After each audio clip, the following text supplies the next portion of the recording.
বৃহস্পতিবার অর্থাৎ স্বাধীনতা দিবসের প্রাক্কালে উদয়পুর গোমতী জেলার কার্যালয় কনফারেন্স হলে গোমতী জেলা শাসক ও সমাহর্তা কার্যালয়ে স্বচ্ছ ভারত মিশনের উদ্যোগে ৭৯তম স্বাধীনতা দিবস উদযাপনের অংশ হিসেবে প্রতিটি ঘর তিরঙ্গা, প্রতিটি ঘর পরিষ্কার পরিচ্ছন্নতার মাধ্যমে স্বাধীনতার প্ররোচনার উপর পুরস্কার বিতরণী অনুষ্ঠান অনুষ্ঠিত হয়।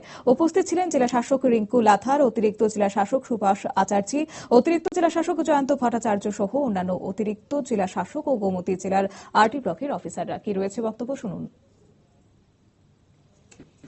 इसके सच के बहुत सारे कारण हैं। बीमारी जो है वो बहुत सारे तरीके से आ सकती है, जरूरी नहीं है कि बाहर से या अंदर से भी हो सकती है, लेकिन जो हमेशा उसका एक मेजर कारण रहता है, मेजर रीजन रहता है, वो रहता है कि हमारे आसपास चीजें कैसी हैं, हमारे आसपास परिवेश कैसा है।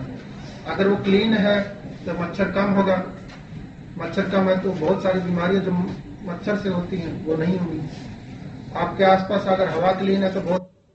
এদিন অনুষ্ঠানে গোমতী জেলার ৮টি ব্লকে সেরা স্বাস্থ্যবিধি স্যানিটেশন প্রচারের জন্য অমরপুরের অধীনে পাহাড়পুর গ্রাম কমিটি এসপিএমজি মানদণ্ড অনুসারে সেরা কমিউনিটি শোকপিট এবং ড্রেনেজ সুবিধার জন্য করপোক গ্রাম কমিটি, সেরা কার্যকরী প্লাস্টিক ব্যাংকের জন্য কাকরাবন রুট ব্লকের অধীনে কাকরাবন গ্রাম পঞ্চায়েতের সচেতনতার উদ্যোগে এই সেরা পারফরম্যান্সের উপর ভিত্তি করে পুরস্কার বিতরণ করা হয়।